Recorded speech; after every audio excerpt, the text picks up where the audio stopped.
Hello friends, मैं नीरज जोशीटा, मेरा YouTube channel खिलाड़ी कॉमर्स के मैं आप सभी का एक बार फिर से वेलकम। और आज अकाउंटेंसी की जो क्लास होने वाली है अपनी, उसमें बहुत सारे इंपॉर्टेंट क्वेश्चंस लेके आया हूँ मैं वैल्यूएशन ऑफ गुडविल के। जो प्रीवियस जो मेरी क्लासेस हुई है, प्रीवियस लेक्चर जो मैंने आपने देखे होंगे, उन लेक्चर्स में मैंने आपको तीनों मेथड सिखा दिए हैं वैल्यूएशन ऑफ गुडविल के, जिसमें आपने देखा होगा super profit method, average profit में आपने weighted average, simple average, super profit method देखा। Then capitalization of value goodwill जो अपन ने देखी, उसके बेसिस पे अपन ने दो मेथड देखे थे। उसमें भी आपका एवरेज प्रॉफिट ऑफ कैपिटलाइजेशन था और एक सुपर प्रॉफिट ऑफ कैपिटलाइजेशन था। दोनों ही मेथड बेसिस पे अपन ने क्वेश्चंस काफी सारे किए थे। प्रीवियस मेरे वीडियोस मैंने सोल्व करके दिए हैं आपको।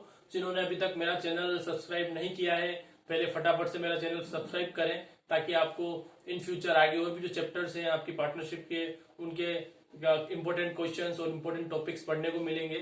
तो जिन्होंने नहीं सब्सक्राइब किया, सब्सक्राइब कर लें और उन वीडियोस को जरूर देखें, तो आपको बहुत हेल्प मिलेगी। अभी जो ये लॉकडाउन हुआ है, उसमें काफी आप तैयारी कर सकते हैं अपनी, काफी अकाउंटेंसी में आप प्रिपेयर कर सकते हैं।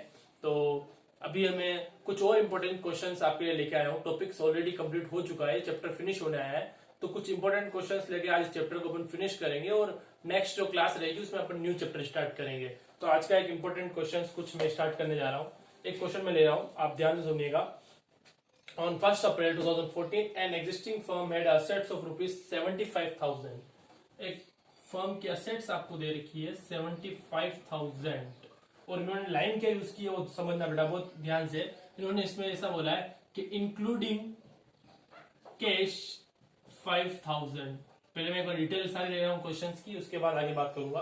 देन इसके बाद क्वेश्चन में दे रखा है the partnership capital showed balance of 60,000। Capital का बैलेंस आपको दे रखा है 60,000, और लैंग्वेज कुछ इस तरीके से है कि and balance of 60,000 and reserve constitute rest, reserve constitute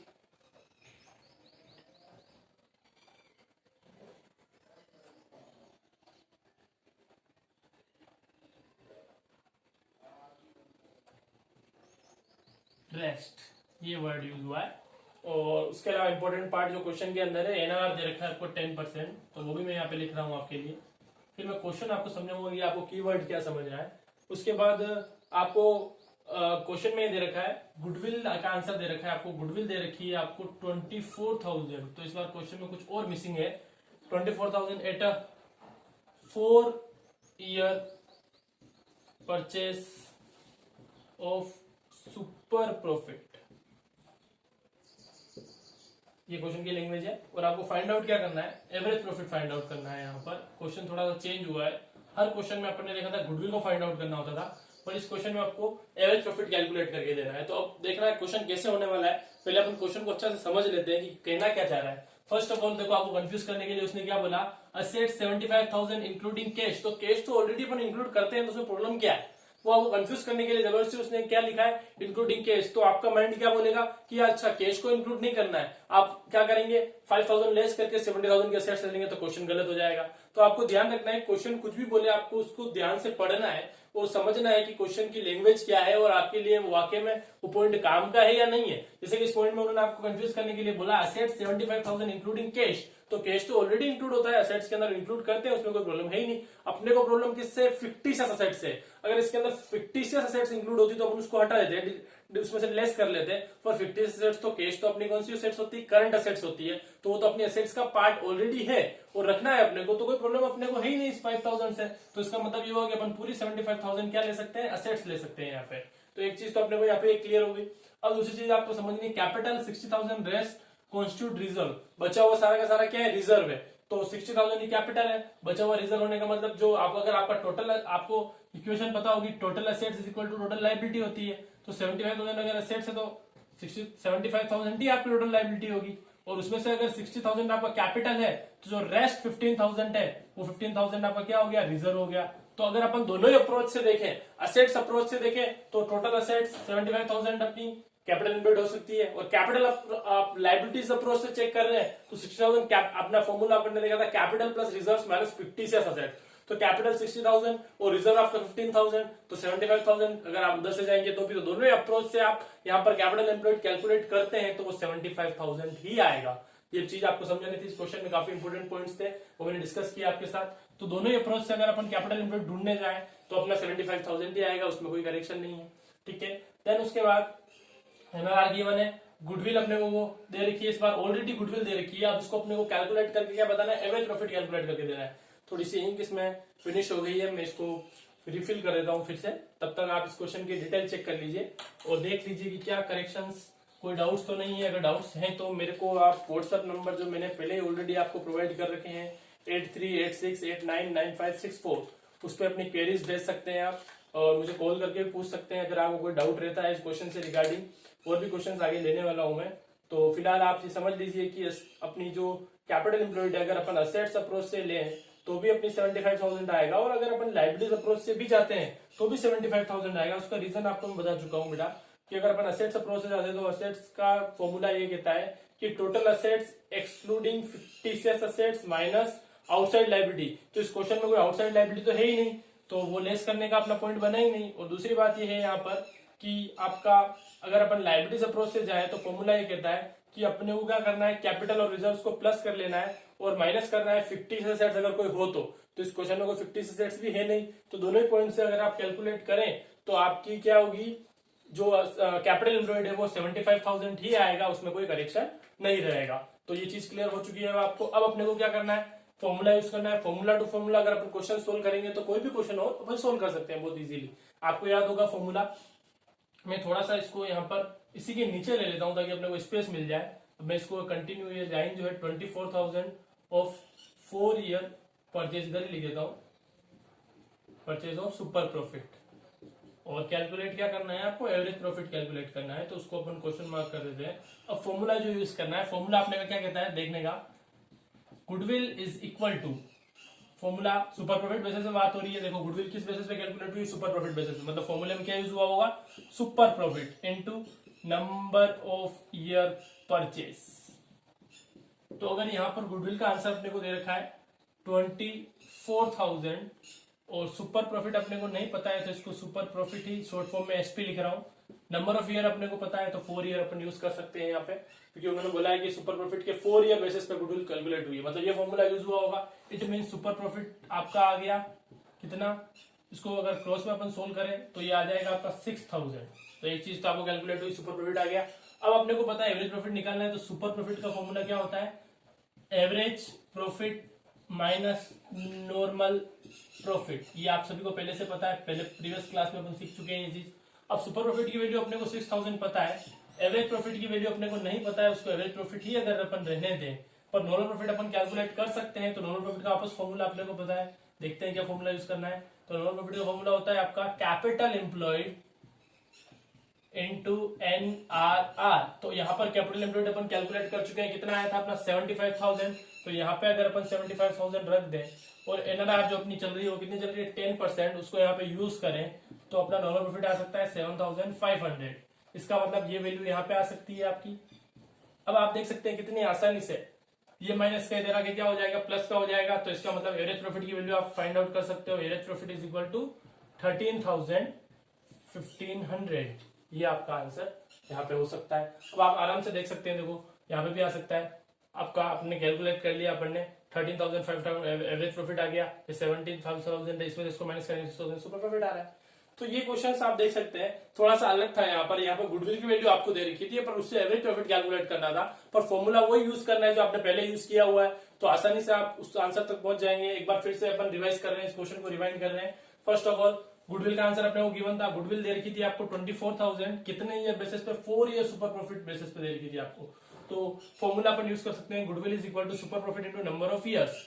तो गुडविल का आंसर अपने को 24,000 ऑलरेडी गिवन है, वो उसके नीचे 24,000 लिखा।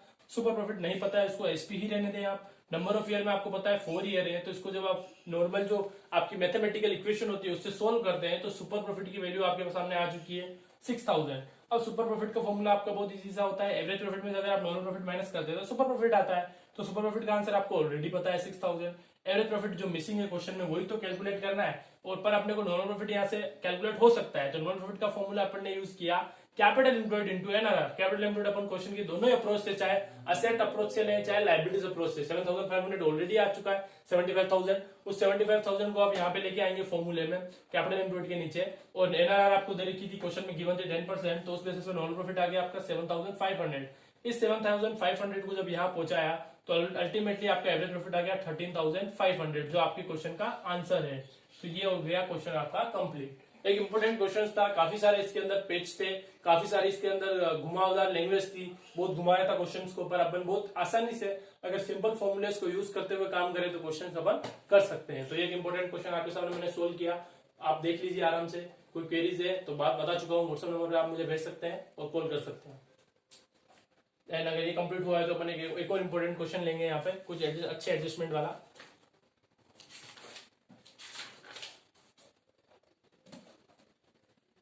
चलिए वो हटा दें।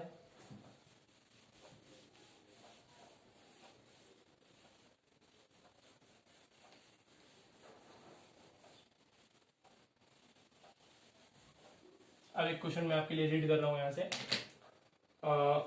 कैलकुलेट, गुडविल आपको कैलकुलेट करनी है यहाँ पर।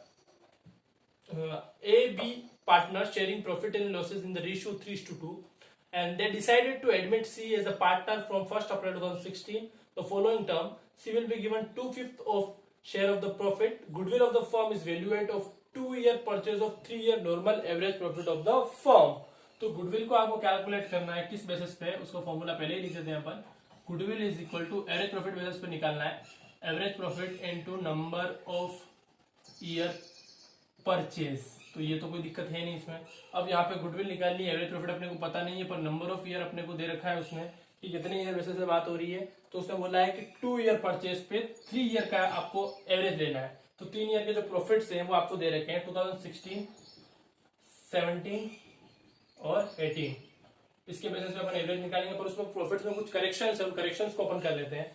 फर्स्ट आपको दे रखा है 30,000 का प्रॉफिट दे रखा है आपको, पर उसमें करेक्शन ये है कि उसमें आपने क्या किया है, after debiting loss of stock by fire 40,000, एक स्टॉक में फायर की वजह से लॉस हुआ था 40,000 को, उसको आपके पीएनएल में डेबिट करने के बाद का प्रॉफिट है। तो आपको मैं पहले ही समझा चुका हूं कि जितने भी एबनॉर्मल लॉसेज होंगे उनको फिर से प्लस कर देना है अपने को, क्योंकि एबनॉर्मल लॉस कभी भी आपके पीएनएल का पार्ट नहीं हो सकता है, आपके प्रॉफिट को इंपैक्ट नहीं कर सकता है। तो इसका मतलब आपने को यहाँ पे एबनॉर्मल लॉस को वापस क्या करना है, प्लस करना पड़ेगा। एक काम करता हूँ, वैल्यूज थोड़ी आगे लिख देता हूँ ताकि अपने को प्लस माइनस करने में इजी रहेगा।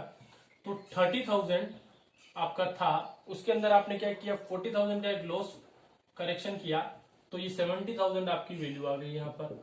ये करेक्शन अपन ने कर लिया इसके अंदर, कोई डाउट इसके अंदर? सिंपल सा लॉजिक था।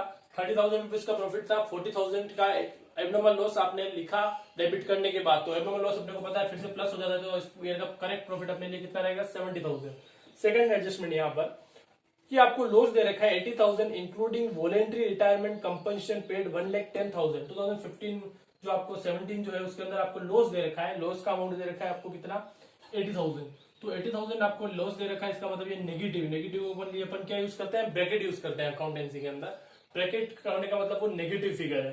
तो 80,000 का नेगेटिव फिगर आ रहा है। प्रॉब्लम ये है कि voluntary retirement system, voluntary retirement compensation जो होता है आपका कैपिटल एक्सपेंडिचर होता है, जो कि आपके जो एम्प्लॉय होते हैं अपनी मर्जी से जब रिटायरमेंट लेते हैं तो उसके लिए पेमेंट किया जाता है, और इतना बड़ा अमाउंट होता है कि वो एक बार से पीएनएल से चार्ज नहीं किया जा सकता, इसलिए उसको कैपिटल एक्सपेंडिचर माना जाता है और बैलेंस शीट से चार्ज किया जाता है। इसलिए वो एक्सपेंडिचर आपका पीएनएल अकाउंट में कभी नहीं आ सकता है, पर आपने उसको पीएनएल में लिख दिया, उस वजह से आपको लॉस आ रहा है। तो आपको क्या करना है, उस अमाउंट को फिर से उसके अंदर क्या कर देना है, प्लस कर देना है। तो आपको क्या कर देना है, वॉलेंट्री रिटायरमेंट सिस्टम से जो पेमेंट हुआ है वीआरसी, ठीक है, वीआरएस जो हुआ है आपने पेमेंट किया है, उसको आपने वापस 1,10,000 को इसके अंदर प्लस कर देना है।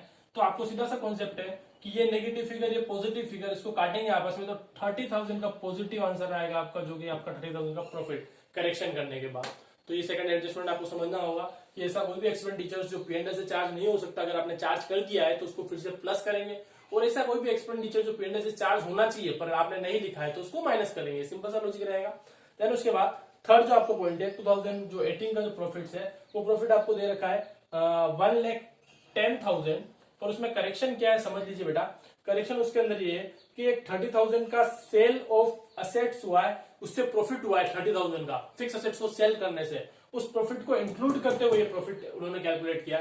तो आपस में आपको बता देता हूं कि जब आप फिक्स असेट्स जो होती है आपकी एक कैपिटल एक्सपेंडिचर्स है, कैपिटल असेट्स है आपकी, ठीक है, उस असेट्स पे आपको जो सेल करते हो, जब आप उसको बेचते हो तो उसपे लॉस होता है, तो वो लॉस जब पीएनएल से चार्ज नहीं हो सकता है तो उसका प्रॉफिट पीएनएल में कैसे आ सकता है? आपके नॉर्मल प्रॉफिट का कभी पार्ट हो ही नहीं सकता है, वो नॉर्मल प्रॉफिट का पार्ट नहीं है। इसका मतलब क्या है? वो उसके अंदर इंक्लूड नहीं हो सकता है। तो इसके अंदर से आपको क्या कर देना है? उसको माइनस कर देना है, जो आपका एबनॉर्मल, जो आपका गेन है, जो सेल ऑफ फिक्स असेट्स हुआ है, profit of sale of fix assets कितना है? तो अमाउंट है आपका 30,000। इस 30,000 को अगर मैं यहां से लेस कर दूं तो रिमेनिंग फिगर बचा मेरा 80,000। तो अब ये मेरे तीनों प्रॉफिट ऐसे हैं जिनको मैं यूज कर सकता हूँ एवरेज के लिए। तो इन तीनों को प्लस कर लेते हैं, 70 प्लस 30 1 लाख, 1 लाख प्लस 80 यानी 180। तो आपका करेक्ट जो प्रॉफिट आया एवरेज वो 180 है। उसको 3 से अगर अपन डिवाइड करें, क्योंकि टोटल प्रॉफिट आया 3 ईयर का, इसको 3 से अगर डिवाइड करें तो एवरेज प्रॉफिट आ गया अपना 60,000। ये 60,000 आ चुका है। अब यहाँ पे इस फॉर्मूले में इसको यूज कर सकते हैं, 60 into 2 इज इक्वल टू 1,20,000 आपकी गुडविल का आंसर है। तो ये एक इंपॉर्टेंट क्वेश्चन था जिसमें 3 अलग अलग एडजस्टमेंट्स थे, उसको अपन ने सोल्व किया। आपको समझना होगा कि एबनॉर्मल गेन कोई भी होगा तो वो माइनस होगा, और एबनॉर्मल लॉस कोई भी होगा तो उसको आपको प्लस करना है। और ऐसा कोई भी एक्सपेंडिचर जो पीएनएल से चार्ज होना चाहिए पर नहीं हुआ है तो उसको माइनस करना है, और अगर पीएनएल से चार्ज नहीं होना चाहिए पर आपने चार्ज कर दिया है तो आप उसको प्लस कर देना है। जो अपन जैसे वॉलंटरी रिटायरमेंट सिस्टम की बात हुई थी अभी अपनी, तो उसको अपन ने प्लस किया था। ठीक है, तो ये एक इंपॉर्टेंट क्वेश्चन और हुआ जो आपकी गुडविल के चैप्टर से बिलोंग करता है। आप देख सकते हैं, कर सकते हैं, इससे बेसिस और बहुत सारे क्वेश्चन हो सकते हैं, बहुत सारे एडजस्टमेंट हो सकते हैं। तो आप इनकी हेल्प से, जो मैंने आपको बेसिक्स फंडामेंटल्स दिए हैं, बेसिक्स जो मैंने आपको बताया है कि एबनॉर्मल गेन को आपको क्या करना है? माइनस करना है, एबनॉर्मल लॉस को प्लस करना है।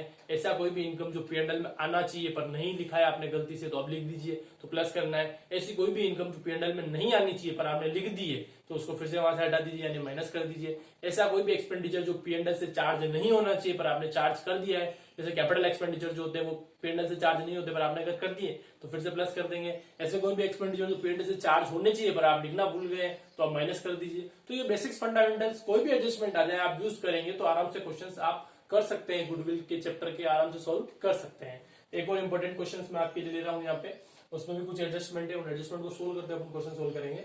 इसको मैं भी यहाँ से मिटा रहा हूँ।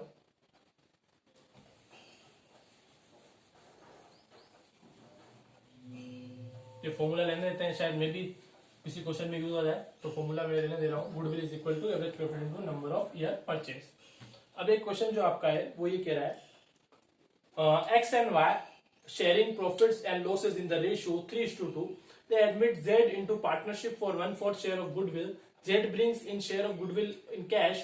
Goodwill for this purpose to be calculated of 2-year purchase of the average normal profit of past 3 year. वापस क्वेश्चन वही आ गया, गुडविल कैलकुलेट करनी है एवरेज प्रॉफिट के बेसिस पे और नंबर ऑफ ईयर इस बार भी 2 है तो एवरेज प्रॉफिट अपने को फाइंड आउट करना रहेगा। और आपको करना क्या है वो बता देता हूं मैं यहाँ पे। 2014 का वापस आपको प्रॉफिट दे रखा है जिसके अंदर वापस करेक्शन है थोड़ा सा, उसको देख लेते हैं क्या करेक्शन है। 2014 का जो आपको प्रॉफिट दे रखा है वो प्रॉफिट दे रखा है 50,000, और 50,000 में करेक्शन ये है कि आपने क्या किया है कि including profit on sale of assets 5,000, एक असेट्स को सेल करने से जो प्रॉफिट हुआ है वो आपने इंक्लूड कर दिया। तो अभी जस्ट अपनी बात हुई है कि अगर प्रॉफिट जो आपका बिजनेस से रिलेटेड नहीं है, सेल ऑन एफए है, तो उसको आपको वापस हटाना पड़ेगा, एबनॉर्मल गेन मान सकते हैं आप इसको। तो 5,000 को फिर से अपन यहाँ से लेस कर दें तो रिमेनिंग 45,000 ही अपने काम का फिगर है, इसको अपन यहाँ पे यूज कर सकते हैं। ठीक है बेटा। देन नेक्स्ट हम 15 की बात करते हैं, उसके फिगर की बात करते हैं क्या है। तो आपको प्रॉफिट दे रखा है, सपोज सॉरी लॉस है यहाँ पर 20,000 का। लॉस को मैं पहले ही बोल चुका हूँ नेगेटिव अपन ब्रैकेट में यूज करेंगे। तो 20,000 का आपको लॉस दे रखा है, इंक्लूडिंग लॉस बाय फायर 30,000। एक लॉस बाय फायर हुआ है उस ईयर में, तो लॉस बाय फायर जो होता है आपका क्या होता है? एबनॉर्मल लॉस होता है, तो वो तो प्लस होता है, आपने को पता ही है। उसको चार्ज करने के बाद लॉस आ रहा है, और फायर जो हुआ था 30,000 का लॉस हुआ था, तो ये पॉजिटिव 30 ये नेगेटिव 20, तो आपका नेट फिगर आएगा 10,000 पॉजिटिव प्रॉफिट, जिसको आप बोल सकते हो, क्योंकि लॉस छोटा है और प्रॉफिट बड़ा है। यहाँ पर 30,000 पॉजिटिव फिगर है और ये नेगेटिव फिगर है, तो पॉजिटिव 10 बच रहा है, मतलब प्रॉफिट आ रहा है आपका।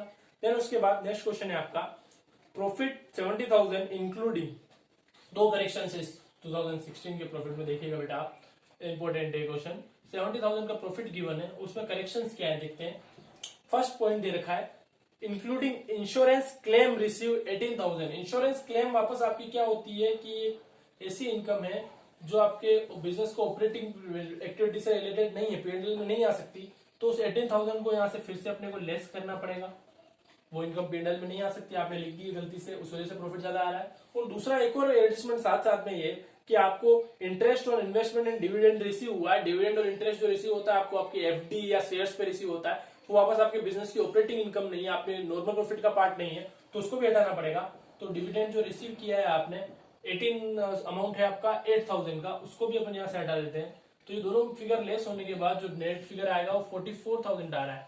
अब इन तीनों को अगर अपन प्लस करें तो वो वैल्यू आ रही है 99,000 बेटा, और 3 से उसको डिवाइड करें, 3 से एवरेज करना है इसलिए, तो 33,000 आपका एवरेज प्रॉफिट आएगा। यहाँ पर एवरेज प्रॉफिट 33,000 आ चुका है अब आपका, तो इसको आप यहाँ पे यूज कर सकते हो 33,000 को। तो गुडविल इज इक्वल टू आपकी 66,000। और एक क्वेश्चन में एक चीज और पूछी है आपसे लास्ट में, calculate value of goodwill and also calculate goodwill bought by Z. Z कितना पैसा गुडविल का लेके आएगा, तो जितना शेयर होगा उतना लेके आएगा, तो अपने को जेड का शेयर भी निकालना है, तो वो भी निकाल देते हैं। जेड शेयर ऑफ गुडविल, तो जेड का शेयर आपको दे रखा है यहाँ पर, कितने शेयर के लिए आ रहा है वो, तो 1/4 शेयर के लिए जेड आ रहा है। तो टोटल 6,000 की गुडविल में उसका 1/4 शेयर जब आप निकालेंगे तो वैल्यू आएगी 16,500। तो ये शेयर आपको जेड को लेकर आना है। तो ये क्वेश्चन आप देख सकते हो इजीली, कितने आसानी से अपन ने कर दिया। स्टार्टिंग आप देख रहे हो कहां से, क्या अपन 2014 जो प्रॉफिट में एक profit on sale of FA था वो अपन हटा दिया, लॉस बाय फायर था वापस प्लस कर दिया, इन्वेस्टमेंट इनकम थी बिजनेस से रिलेटेड नहीं वापस हटा दिया अपन ने, डिविडेंड रिसीव हुआ वो हटा दिया, इंश्योरेंस क्लेम जो रिसीव किया था उसको हटा दिया अपन ने।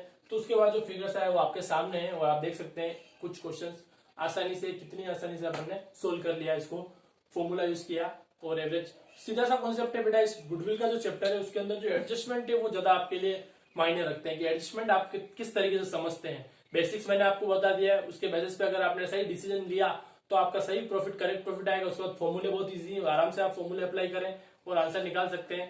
तो आज की मेरी इस क्लास में इतना ही अपन सीखेंगे, जो अपन इंपॉर्टेंट क्वेश्चन है इनको आप सोल्व करें और चैप्टर को फिनिश कर लें। देन जो अपना नेक्स्ट वीडियो आएगा मेरा, उसके अंदर मैं आपके लिए नया चैप्टर लेके आऊंगा, नई आपके लिए फंडामेंटल्स लेके आऊंगा। तब तक के लिए bye bye, thank you so much.